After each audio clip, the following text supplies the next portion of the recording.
Hi, welcome to Nereal Miniatures. With the upcoming range refresh of the Space Wolves and the massive box set which was revealed at Adepticon, it's a great time being a Space Wolves player. So in this video I'm going to show you how to paint a Space Wolves Assault Intercessor.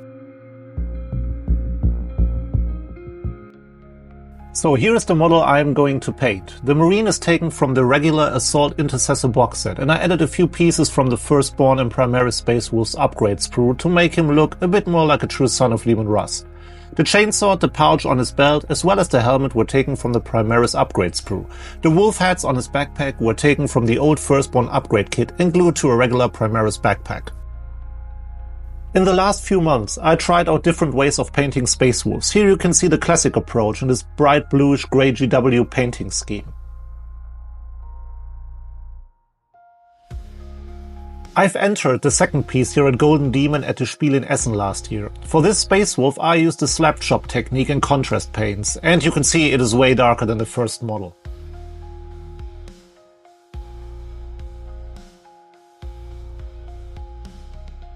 On this third model here I tried a more Grimdark approach and painted him with a makeup sponge, or to be more precise with a beauty blender.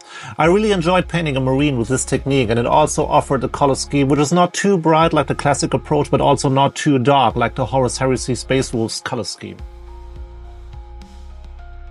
So we start off by priming our model black, and to lay down the base coat as well as the volumetric highlights later on we use a beauty blender.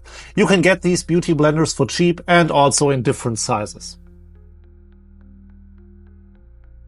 Soaking the sponge in water and squeezing out the excess will provide a moisture that will naturally thin down your paints. Make sure that you test out how much paint is on your sponge and how moist it is. If you spot some small bubbles, then your sponge is still too wet. Now we can apply the base coat color, and I use a 50-50 mix of Eshin Grey and the Fang for that. Make sure that you press the color into all the recesses. As I've mentioned before, that there are different sizes available for beauty blenders, and some are maybe too big to reach all the areas of a model. Therefore I cut off the bottom part of the sponge and cut this piece in half once more to get a kind of triangular shade. Now it should be no problem to get the paint onto all the areas of the model.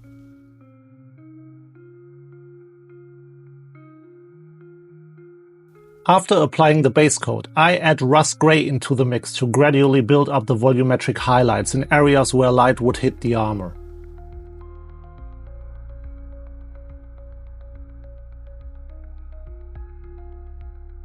In the next step, we continue this process by using pure Russ Grey in smaller and smaller areas inside our previous highlights.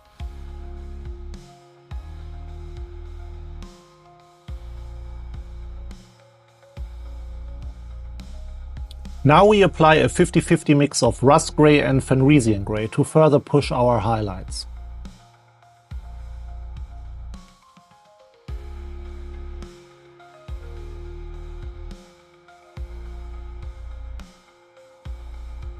Here you can see how I add just a bit more Fenrisian Grey into the mix to create a soft transition between all the highlighted areas. This technique is most effective when you make sure the transitions between the different paints are not too abrupt by constantly adding more and more of the next highlight paint into the mix. Now it's time to add our last highlight, which is pure Fenrisian Grey in the most raised areas of the model.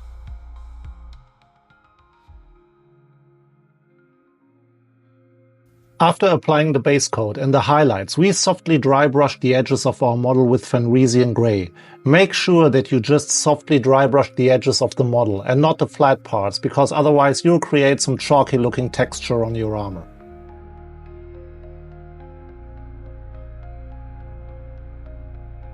For now, our armor is finished and we can start painting everything else. Firstly, we start with all the elements on the armor, which are going to be yellow later on. Here I paint the model's left knee pad, the shoulder plates as well as the chainsword. You maybe know that yellow is a color which is notoriously hard to paint because of its coverage. I like to paint yellow with contrast paints because Imperial Fist Yellow does a wonderful job there. Before applying it, I want to make sure that I create some volumetric highlights beforehand, and yellow in general works best when being applied onto a pink foundation color. Therefore, I start painting all these areas with a 2-to-1 mix of White Scar and Mephiston Red. Here you can see that I made a minor mistake by making the base coat a bit too bright to my taste, so I added a bit more of Mephiston Red back into the mix.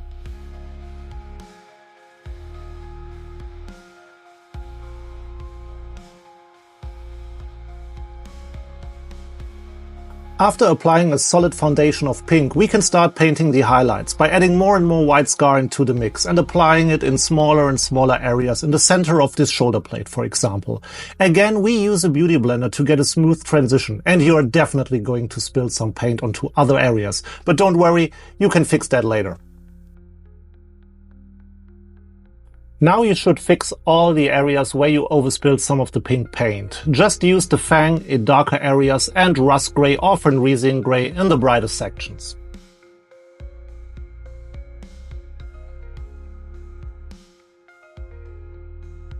In the next step, we apply Imperial Fist contrast paint to the knee pad, the shoulder plates and the chainsword. Just apply it thickly straight out of the pot.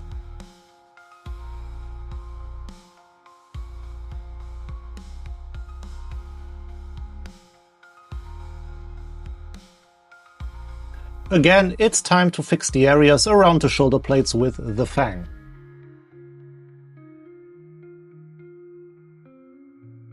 In the next step, we apply all the other base colors. Here we use Corvus Black for the armor joints. We use Rhinoxide for all the leathery parts.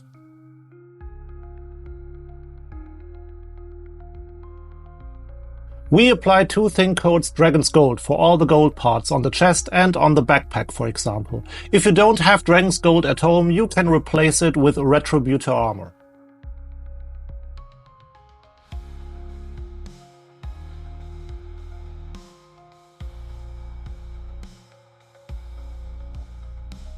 You can see this model has several golden details. Just make sure that you take your time and keep a steady hand.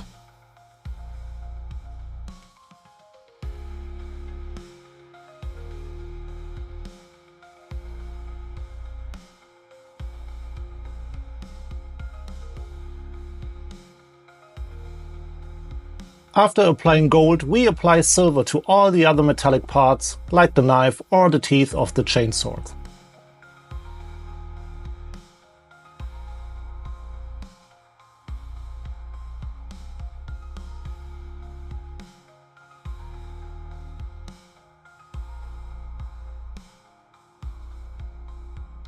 We use Mephiston Red to paint all the jewels on the model.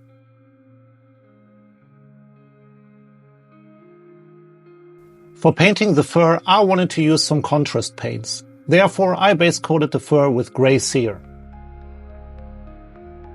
So, stupid me forgot to press record while applying a 50-50 mix of Skeleton Horde and Contrast Medium all over the fur.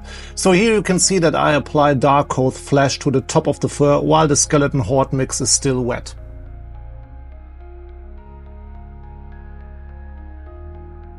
While everything is still wet, we apply Basilicanum Grey to the top of the fur.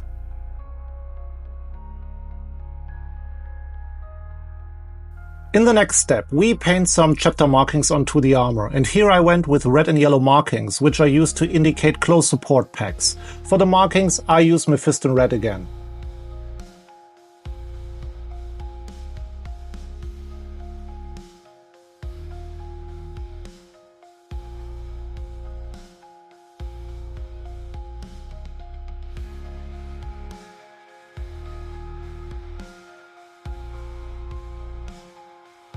Now it's time to apply all the decals you want to the model.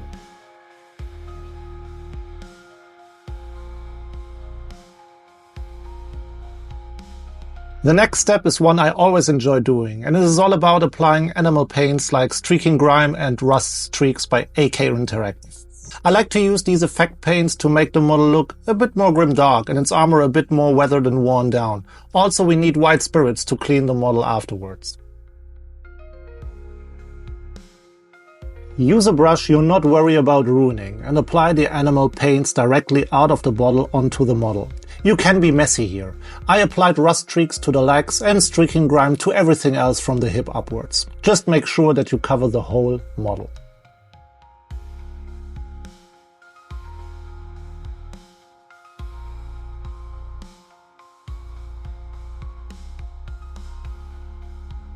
I let everything dry for around 30 minutes and then start using white spirits to clean the model. In many videos I saw people using Q-tips for cleaning the model, but I don't think that this is a good idea, because a Q-tip can leave scratches on the surface of your model, or even fabrics, which are then stuck on your model. I prefer using a beauty blender again, but make sure you are using a new and clean one that you did not use for painting before.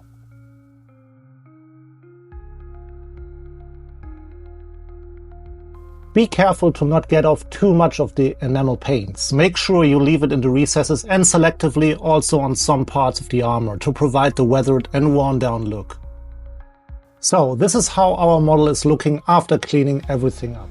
Oh, and I painted up the tactical rock with Corvus Black, but that won't matter that much because later on it will be covered underneath some snow on the base. Now we need to get our highlights back up on the armor, so I use Fenrisian Grey as an edge highlight. Make sure you go along with the side of your brush on all the edges of the model and try to keep a steady hand.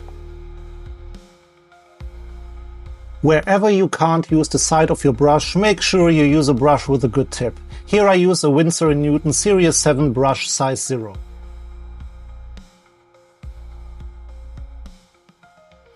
As a final edge highlight, I apply a dot highlight by using a 50-50 mix of Fenrisian Grey and Blue Horror.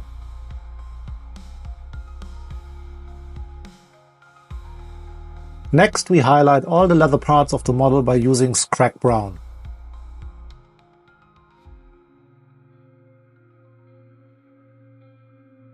If you want to push your highlights on the leather, you can use a 50-50 mix of Scrag Brown and Ushabti Bone.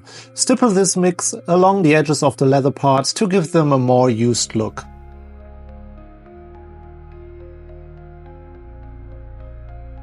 In the next part we edge highlight the yellow on our chainsword. I like to use Ice Yellow by AK Interactive for that, but if you don't own this color, then just replace it with Dawn Yellow. For highlighting the gems, I use Evil Sunz Scarlet as a first edge highlight and Wild Rider Red as a second highlight by painting a dot in the middle.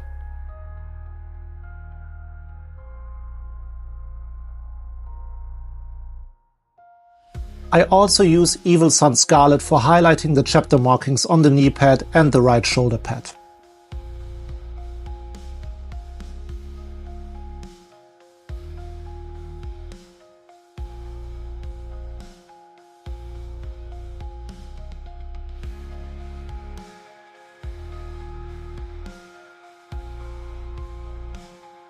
For highlighting the fur, I use Sandry Dust in the darker parts and Ushabti Bone in the brighter ones.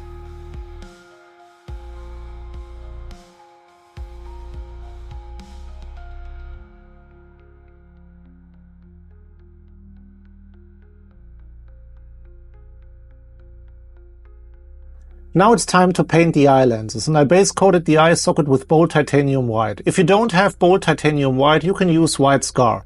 Make sure that you leave the black in the recesses of the eye socket. You could use a contrast paint like Blood Angels Red for the eye lenses, for example, but I decided to thin down Evil Sunz Scarlet with contrast medium in a 1:2 mix and apply it as a glaze. Make sure that the first coat is dry and then glaze over the eye lenses again twice to get a strong and solid red glow.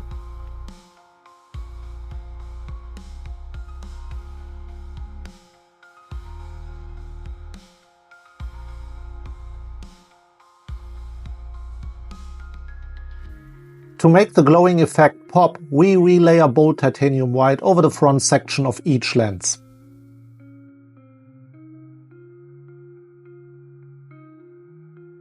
Then we apply our glaze one more time over the whole lens and the eyes are finished.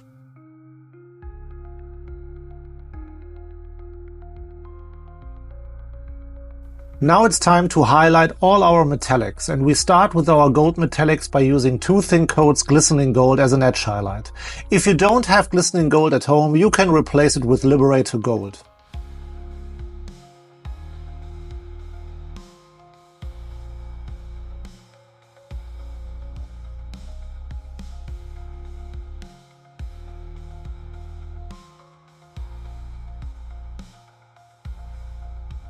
My go-to color for a final edge highlight on gold metallics is Pro Acryl's White Gold. It's a very beautiful color and I really love using it.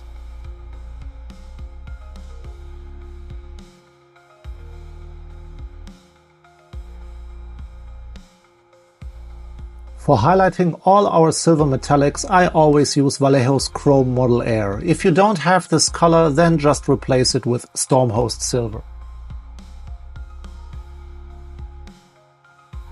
Make sure that you have a good tip on your brush and go along all the edges of the silvery parts of your model.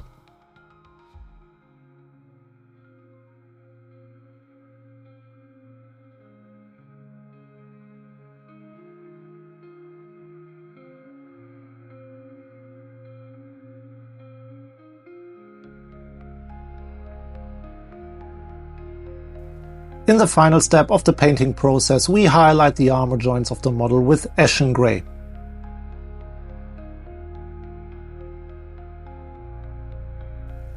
Our Space Wolf is finished, but before he can join his battle brothers, we apply a coat of AK's Ultra Matte Varnish to protect our paint job.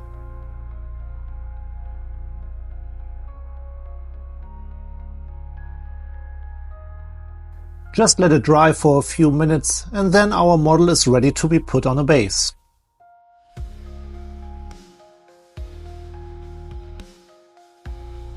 I created this ice base for a YouTube short tutorial on my channel, and if you want to know how you can make an icy snow base like the one you have seen on my Golden Demon entry at the beginning of the video, there is another full painting tutorial for that on my channel in the basing tutorial playlist. Now glue the model to your preferred base and I add some Valhalla Blizzard technical paint on top of the base.